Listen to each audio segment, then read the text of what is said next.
goodness. Hey everyone. Well, hopefully you're going to watch live and not go back and see that hideous screenshot that just happened. I love it. Yeah. It's perfect. Yeah. Are you recording here? Yeah, we're just about to. Almost. So today we are discussing, because this is a topic of conversation that comes up oftentimes, there are questions people have, there are questions people have, and who's the appropriate person to ask those questions to? And the reason this came up is because I just got a phone call through a lead source, and the person does have a real estate agent, but they think sometimes that you're the listing agent on the property, or I don't know who they think they're reaching out to, quite honestly, sometimes. And, you know, I told this person, if you have a question and you have a real estate agent, ask your real estate agent. Why would you not call your real estate agent? When you request more information on some of these sites, you're not directed. Right. And sometimes they, in their defense, you know, Zillow, you know, it does say listing agent, but then there's like premier Other agents, agent. You know? yeah. And I don't know why why people pick the one that they pick.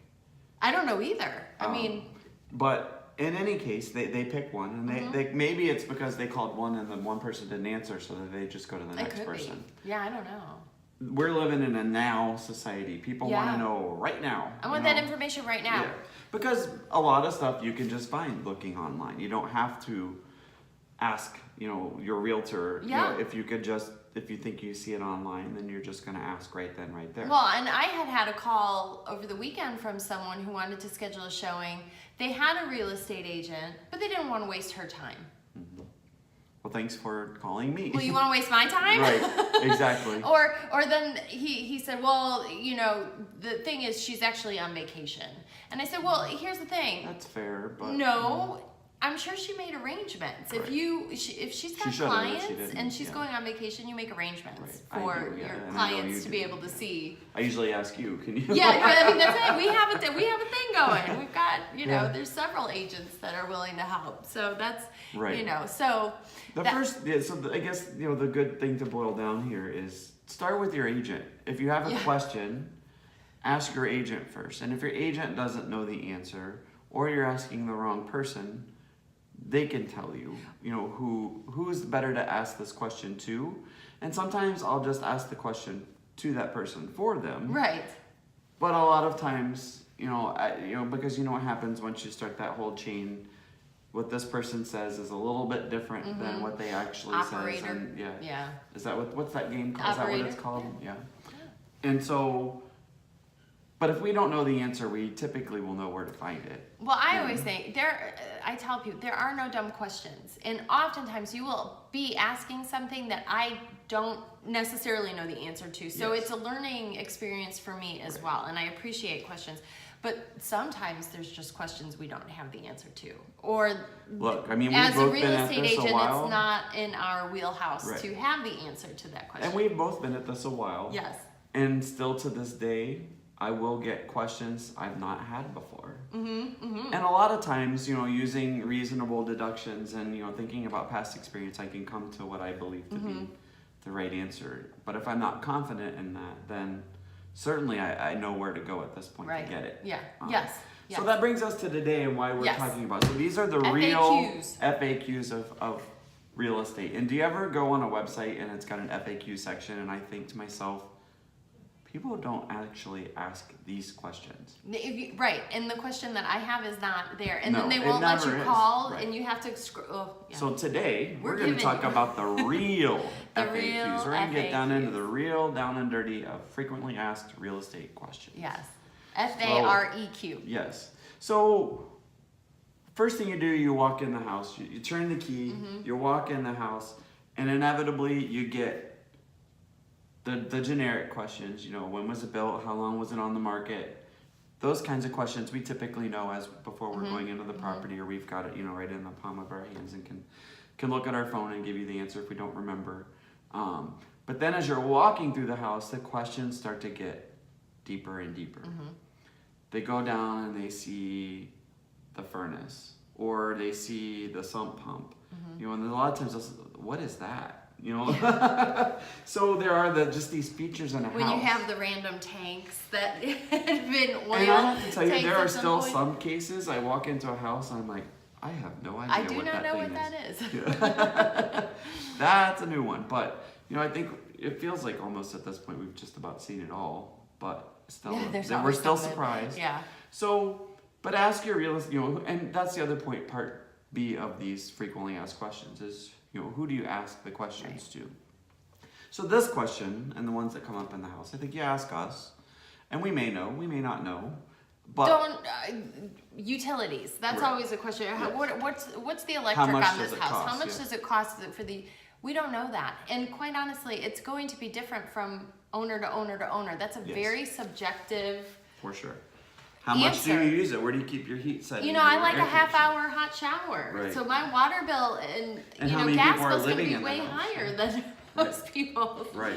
So Yeah, and if your family's 4 people and the family that lived there before was just the 2 of them, yeah, well, that's going to impact it. But I think you can kind of take an electric bill or a gas bill maybe and say, okay, well, the gas, you know, and the listing agent, a lot of times I do get this question. I do usually ask the listing agent, and they'll ask the seller if they haven't already done so. So, but you can kind of take that, maybe divide it by the number of people, and then just kind of come up with a per person cost.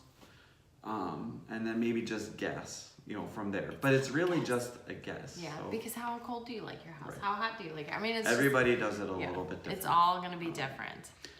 So that is definitely a question that we get pretty often. And then, you know, I get the question a lot, and you know, we've talked about this too. Why are the sellers moving?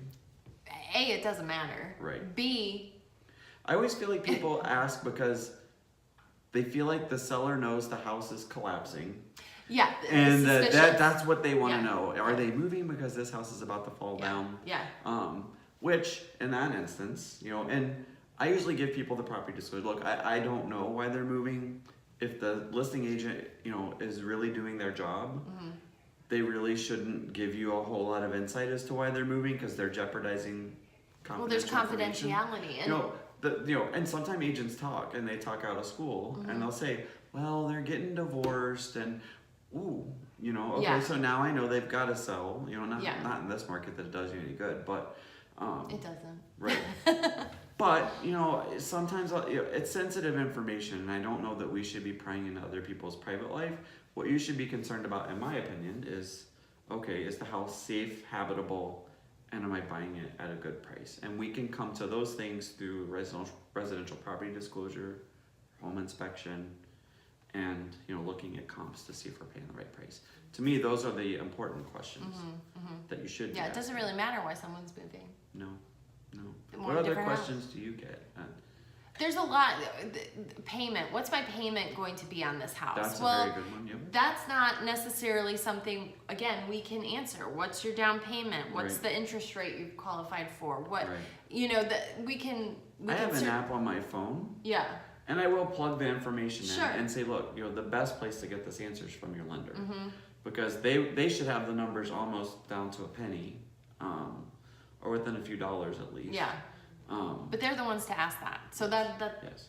And I have buyers that I go through, and, you know, if I have their pre-approval letter, which, you know, hopefully you've already done that, you know, and they've already been pre-approved, you know, do you know what rate you got? Okay. And then go through basic numbers just to give you an idea, but never take that as a dollar for dollar quote from your agent. Again, like Jenny said. ask the lender. But we can give you an idea, I think, in some cases. Absolutely. So, you know, what's the property worth? What's the, you know, market like in the neighborhood? That's something we can definitely help you with by looking at the MLS, pulling the comparable properties. As far as what it's worth, you know, what are you willing to pay?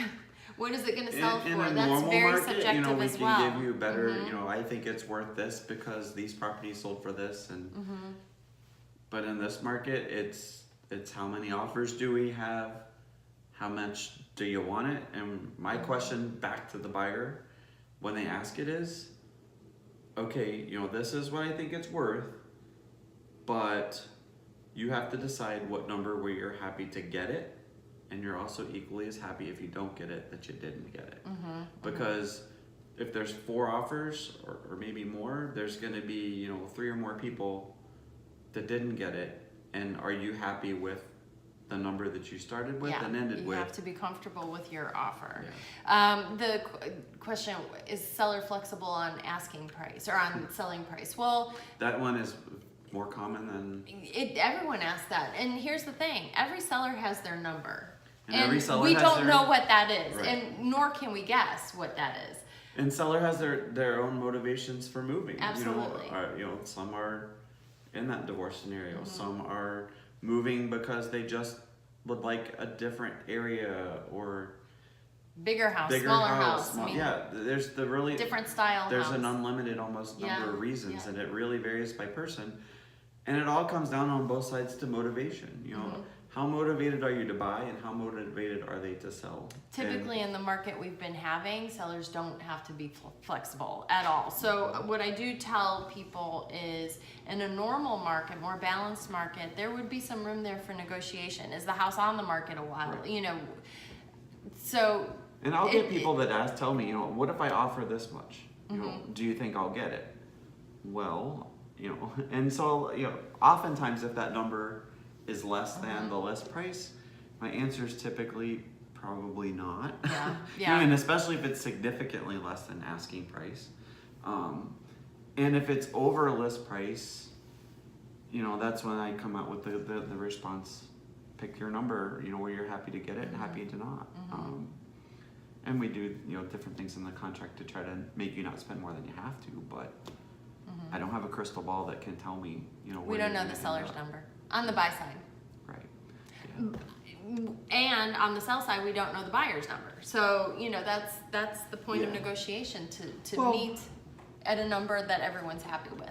And I also find with buyers on that, in that situation, is that number seems to change, and as long as it's under your or at your pre-approval amount, it's okay if it changes. If you're still comfortable with, you've talked to the lender, you're comfortable where you're going to land on the payment. And even that payment's going to vary from house to house because taxes and insurance and all the different variables that go into that. And that's the one I'm always uncomfortable with. And maybe this is another question: is how much is my insurance going to be on this house? Yeah, that we don't know. I don't know. Ask your insurance person. So, and I asked, do you have an insurance agent that you like to work with, or would you like a reference? And call an insurance agent and at least get a ballpark. If you're really getting down to the point where you're maxing out your comfortable monthly budget, then you should check on all of these things. There's questions too regarding how old are the mechanicals in the home? Is there mold? Is there this? Is there that? Well, those are going to be targeted toward your inspection and any inspections you want to have with that. And I do ask the listing agent, and I've started with my sellers now with just kind of a questionnaire at this point, because how frequently these questions come up as to the seller's agent. And I typically know my buyers are going to ask too, because those are the most expensive, roof, how furnace, old is the roof, air conditioner, water heater, any other mechanical item, really in the house, because those are the things that are going to cost you big out of your pocket. So some of the seller's agents have that stuff already in a file. Yes. So, and I don't ask it of every seller, only when we get to the point where I feel like you're serious and you're actually thinking about buying this house. Right. Then we can ask, and sometimes they don't know. So then the only thing you can rely on is, an inspector's visual opinion. I was thinking about that today. How old is my roof? I know we got it replaced, but I have no idea when it was. No. I mean, I know there was a hurricane that came through. I don't think it was Katrina, it was the next one. Like the big windstorm Yeah, that we had. yeah. In my old house, I knew that's because we had to put a roof on because of that. That we did too. In this house, I think everybody did. Roofing that companies, was the I'm final pretty sure straw really for liked roofs. that windstorm. Yeah, I remember we were driving around and I could see it flapping down to the wood. Like you saw the wood and and we were like, it's going. Yeah. Anyway.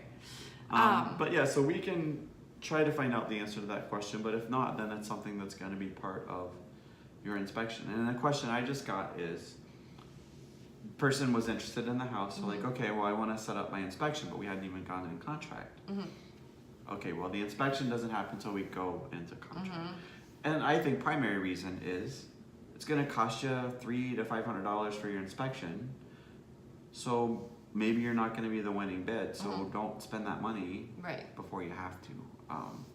So take it in these steps, you know, as they come. And I think for first-time buyers, it seems like that's another question is, what's next? Yes. You know, what do I do now? And here we have a checklist, or not a checklist, but you know, what to expect now that you're in contract, so you understand what's coming up and what you should be doing. And so there is also the question, can we talk with the sellers? Can we talk with the buyers? Or they want, you know, something X, Y, and Z that's in the house to buy from the sellers. Yeah. I want the riding mower in the garage. That, and it just came up last night. Does the riding mower come with the house? Yeah, probably not. No, but everything's negotiable. We can't write it in your real estate contract. No. But, you know, and what I tell people, you know, sometimes when you see stuff and you're on the seller side or the buyer side, look, let's wait to get through the inspection and the appraisal. You know, because those things can also become bargaining chips for one side or the other. If you want this, you're willing to take that instead of this and that or whatever. You know, maybe it's something better to wait to ask. Here's a good one. Is there anything negative in the history of the house? I don't know. Yeah. How would we find that information? Where would you find that information? Well, I mean, so crime, if there was crime, you could look on crime maps and, you know, those kinds of things and see if anything particular happened at that address. Right. But, you know, I think a lot of times, you know, and I think there's a lot of these ghost hunting shows and, you know, people are maybe concerned someone died in the house. And so we had this discussion about what is the right answer. I think we've both been asked it. And if I remember correctly, the answer was supposed to be, you don't have to disclose it, but if you're asked, you have to be truthful about it. You do have to be truthful about what you know. Right. If you don't know, then you don't know. If you don't know, you don't know. But, you know, the history of a home, if a home is older or newer, I mean, that doesn't convey, you don't. Right. Say a home is 100 years old, you don't know. I mean, yeah, I mean, there were countless people that probably lived in that house long before the current owners. Right. You know, even if they lived there for, you know, a majority of their life, you know, 40 years, and it's a 100-year-old home. Yeah, you still got 60 unaccounted for. We don't know, but there are websites. I mean, there are websites you can go to find a history, sort of, on a home. I mean, depending on what the history is. And I don't know how much I trust them, but yeah. I mean, I think if you're buying a 100-year-old house, you probably should count on that something's happened at some point. Yeah. Whatever that might be. Whatever that looks like to you. Right, but it probably has happened. Right. But I don't know. Anyone? Can you think of it? I'm scrolling through websites trying to trigger the mind on questions we've had. Well, I'll get the question, you know, well, what should I be concerned about here? You know, what about this house should concern me? And, you know, we're certainly not home inspectors, but, you know, after a while, you kind of see stuff that comes up in home inspection reports that are common. And when you see a wall that's got a, you know, it looks like an arc instead of a straight line, you know, that's something you probably should be somewhat concerned about. And it depends also what kind of loan type you have.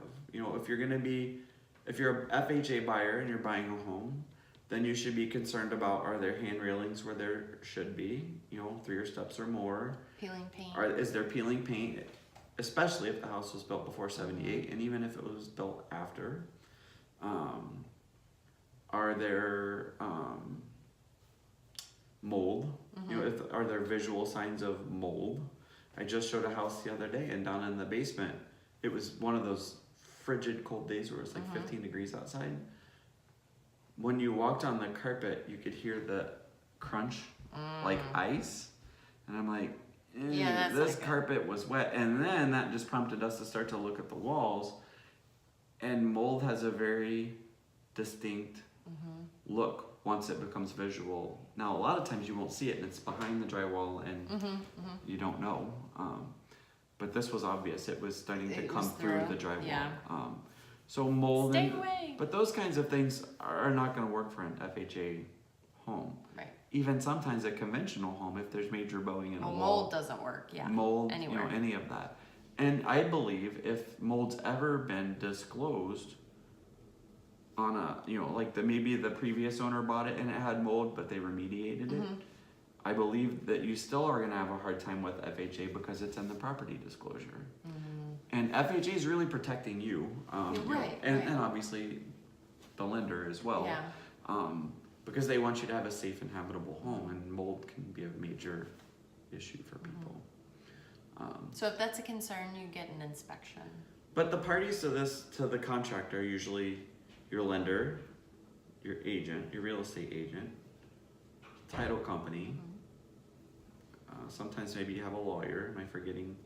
Oh, I got the question yesterday. Are there any liens on the property? And that's something, that's another good common question.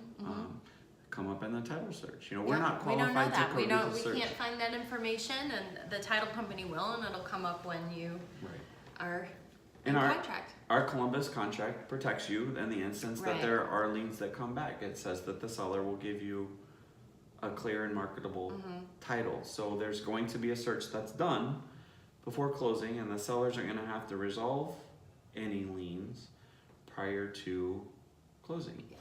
And along those lines, what about a survey? Can I put a fence up here? Oh yeah, is there a fence? Can I have chickens? Okay. Can I have horses, cows? Yeah. These are questions for a myriad of people, but usually fencing is going to be HOA if there's an HOA. Survey is going to be done during your title again, but that one's not really one you can use for fencing. Allegedly, they I think they don't do the pens or something. Right, it's just a quick one. Starting to get into livestock, that's all.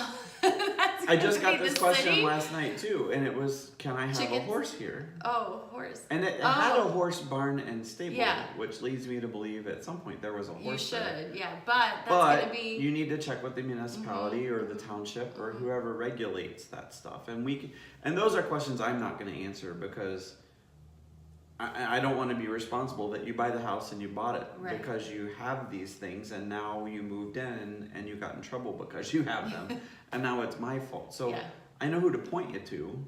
But it's not a question an agent is going to answer for you. But those are common things, like the fence and all the animals and whatever. And even for condos, and this is another one that comes up if you're buying a condo. Can I have pets? Well, HOA. You should write into condo contracts. Yes. That you have the right to review all condo association documents and bylaws, and in there it typically or it should spell out whether or not you can. Right. And on the same lines as that, can I rent the property out? Am I able to rent this property to someone else? Can I Airbnb it? Which most condos are not going to let you Airbnb a condo because it usually has language in there that says the lease has to be a minimum number of months. So unless you're getting a long-term Airbnb person, then that's not going to work. So anything else you can think of? No, I think we should wrap it up. Yeah. Well, we will talk about this in further detail, or we'll remember. We'll come up with more questions, but we'll remember the stuff we forgot about. Yeah. But we do this every Wednesday, 3 p.m. Wine Wednesday in Real Estate. Facebook Live for Wine Wednesday in Real Estate. This is just the Uncorked. This is the tasting before, so you get a feel for what we're going to talk about. And so on Wednesday, we'll go into further detail. 3 o'clock, her page, Jenny Reeps, my page, Wayne Henry. Wine Wednesday in Real Estate Facebook page. And also find us on Apple, iTunes, and Google Play. We're everywhere. Until then. And Alexa. Flash briefing too. Find your flash briefing on Alexa. So, all right, everyone. See you next time. Bye.